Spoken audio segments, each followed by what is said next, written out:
سلام دوستان، امروز با یکی دیگه از آموزش‌های نرم افزار حسابداری سکان در خدمتتون هستیم.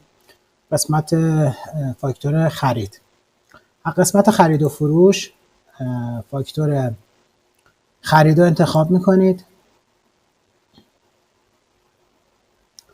در قسمت فاکتور خرید ما چند تا آیتم داریم و دونه دونه آیتم ها رو باید حتما رعایت کنیم و ثبت کنیم. قسمت مشخصات سند، تاریخ سند رو میتونید شما اگر به روز باشه که به خودش به روز هستش، ولی اگر گذشته بخواید سند بزنید میتونید تاریخ رو عوض کنید.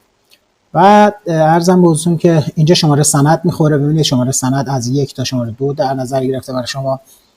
یه شماره ثابتی به شما میده که این تغییر نمیکنه. با مرتب کردن شماره اسناد شماره سند تغییر میکنه ولی شماره ثابت تغییر نمیکنه. پس همیشه شماره ثابت رو مد نظرتون باشه برای جستجوهای بعدی که میخواید استفاده کنید.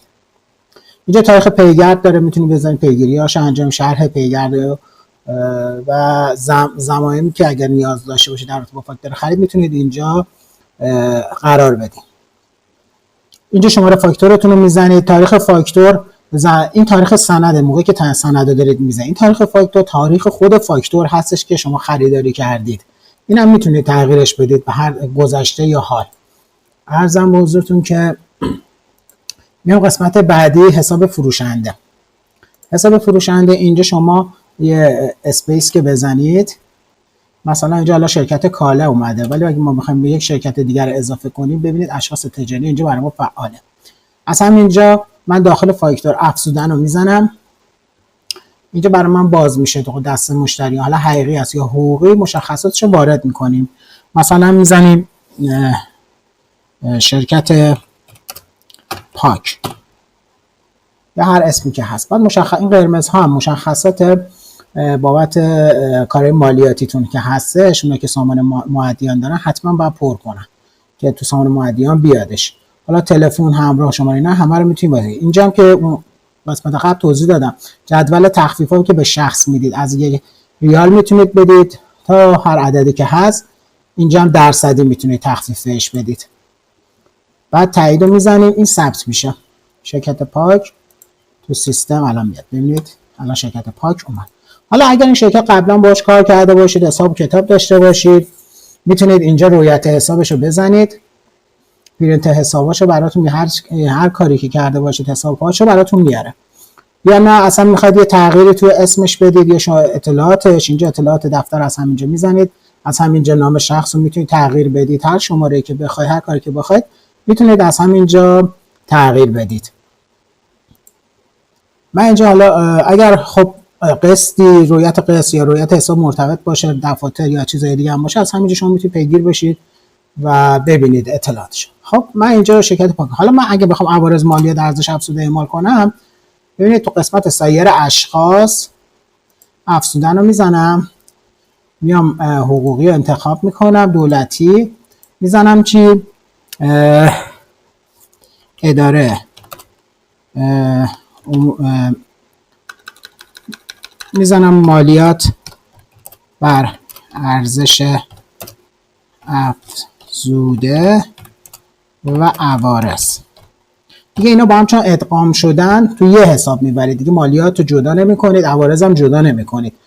و اگه اطلاعات دیگه داره نیاز هست میزنید، اگه نیاز نیست که همین ما تایید میکنیم میره. اینجا ما تایید رو میزنیم. اینجا دیگه نیاز نیست اطلاع مالیات رو پر کنید دیگه، همشون ادغام شدن. اگه اشانتیون چیزی داشته باشه حساب اشانتیون رو واریز میزنید و انجام میدید. تیک اعمال مالیات بر عوارض چیزا حتما باید بزنید. عرضم به حضورتون که ما میریم مثلا الان میخوایم نام کالا رو بکنیم. الان بالا قسمت بالا دیگه کاری نداریم، میریم نام کالا اسپیس رو میزنیم. من الان میخوام مثلا یه کالای تعریف کنم که مثلا تو خشکبار میزنم آجیل 4 مغز. حالا اگه مالیات هم داشته باشه اینجا من یه 10% بهش اضافه میکنم. اگه کیلویی میفروشم کیلویی. گفتم بهتون اگر 2 واحدی باید داشته باشید، اگر به واحد کیلو بزنید حتما گرم، واحد دوم کیلو، هر واحد 1000 گرم رو حتما باید انجام بدید. اگر نه یه واحد عدد بسته از هر چیزی که دیگه نیاز نیست شما همین رو میتونید بزنید. چند واحدی نداری، تک واحدی ده، به همین شکل. فی فروشتون میزنید مثلا 2 میلیون ریال. بعد حالا فی فروش 2 داره، 3 داره، هر چی که هست میزنید. اگر فروشگاهی باشید که اول شما برای مصرف کننده‌تون رو مثلا میزنید 200.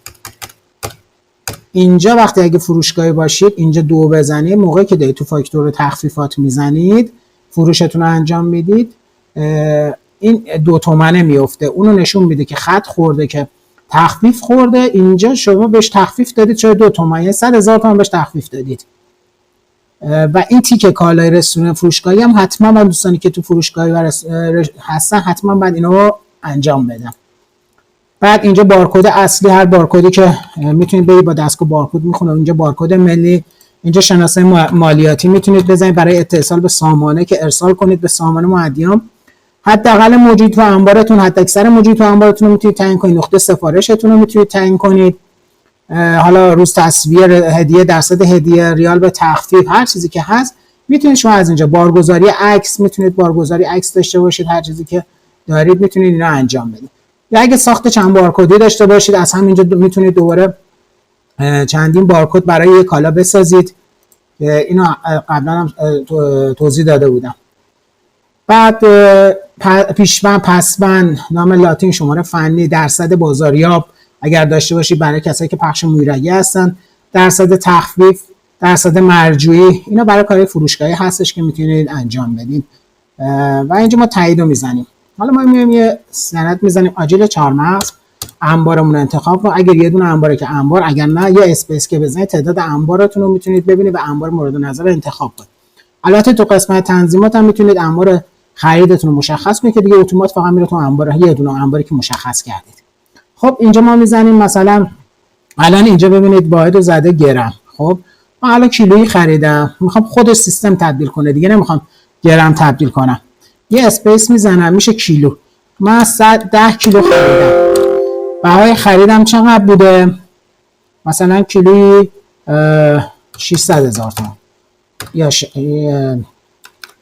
600,000 تومان میزنیم.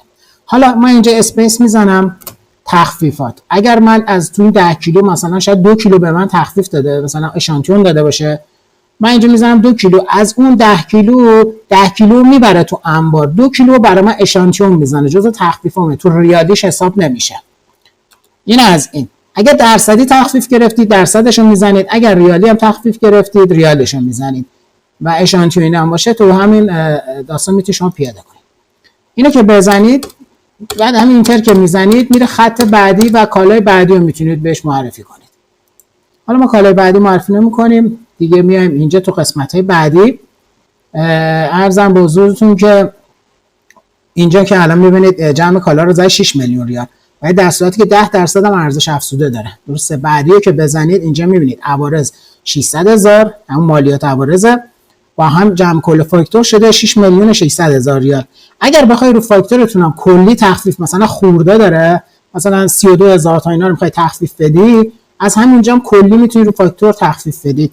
میاد اینجا افزودن رو میزنید، ایجاد میکنید تخفیف از خرید. تخفیف اگر گرفتید میتونید، اگر طرف مثلا تو فاکتور خورده برای شما تخفیف زده، اینجا میتونید کلی براتون زده، از همینجا میتونید انتخاب کنید. شرکت پاک مثلا 5,000 تومان به من تخفیف داده. حالا اینجا هم بابتش میتونم بنویسم تخفیف از خرید. خب حالا اگر ردیف‌های دیگه بازم هست میتونم اضافه کنم، ولی حالا فعلا این ردیفو نیاز دارم. بعد اگر هزینه ایمال هزینه سرشکن روی سیستمتون باشه، هزینه‌های پرداختیتون رو اینجا شما میتونید اعمال کنید. افزودن میاد اینجا به عهده فروشنده، به عهده خریدار هست یا مشترک هست، درصد از ریال هست، بعد اطلاعات وسیله نقلیه که ارسال شده، بار، مبدا، مقصد، تاریخ پیگیری اطلاعات وسیله نقلیه، درصد جمع ریالی که به شما میدید، اینجا دریافت کننده، دوباره عوارض اینا هستش. اینا رو همه رو بعد پر کنید و که بتونید هزینه‌تون رو داخلش بزنید، سرشکن کنید. این به این روش هزینه خریدتون سرشکن میشه. فروش هم به همین شکل هستش. حالا در قسمت فروش توضیح میدیم کامل. ما اینجا یه گزینه داریم ثبت در فایل موقت. مثلا شما یه سری فاکتور رو اینجا زدید، یه سری اقلام داشته 4 تا 5 تا 6 تا 10 تا، یه مشکلی پیش اومده، اطلاعاتی ندارید که این فاکتور به کجا رسیده، میایین چیکار میکنید؟ میایین میگین آقا من همین رو زدی، نمیخوای دوباره ثبتش مثلا دوباره از اول بزن، حالا تا مشکل رفع شه، یه ثبت در فایل موقت میکنی، یه اسمی براش میذاری، مثلا میذاری فاکتور پاک مثلا.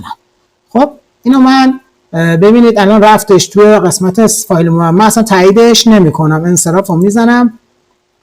بله حالا میام تو فاکتور خرید، دوباره خواندن از فایل انتخابش میکنم. اینجا وقتی انتخاب میکنم بهم میگه آقا میخوای حذفش کنی یا تایید رو حذفش کنی یا تاییدش کنی. حالا ما تاییدش میکنیم، اگه تایید حذف رو بزنم از اینجا حذف میشه، ولی تو فاکتور برای من نشون میده و باز میشه. ببینید الان فاکتور رو برای من آورد، شرکت پاک فلان اینا همه رو آورد، عدد حتی تخفیف هم برام آوردش. خب حالا اینجا این قسمته ما یا نسیه خرید کردیم که نسیه خرید کرده باشیم که میاد تایید رو میزنیم و تمام، هیچ کاری نداریم با عملیات مالی. ولی اگر پولی داده باشیم، چکی داده باشیم، قسمت عملیات مالی، قسمت پرداخت، اینجا مشخص میکنی پرداخت از صندوق، پرداخت صدور چک، پس دادن چک دریافتی، واگذاری چک وارده، پرداخت از تنخواه، پرداخت از سایر اشخاص، برداشت بانکی، پرداخت ارز و کسب از پیش پرداخت، که اینا رو ما تو قسمت مالی توضیحات کاملش رو اونجا براتون فیلم‌های آموزشی رو میذاریم، ولی خب به داخلش هم راحت میتونید کاراش انجام. اینجا تایید رو میزنیم، اینجا تایید فاکتور خرید رو میزنم. ببینید الان به من میگه بله.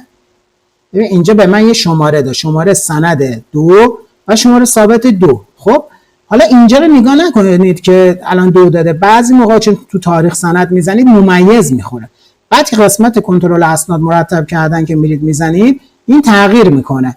پس این شماره ثابت رو همیشه یادداشت کنید که براتون مشکل ایجاد نکنه و این راحت‌تر بتونید تو قسمت لیست اسناد جستجو کنید. ممنونم از توجه شما به این مجموعه.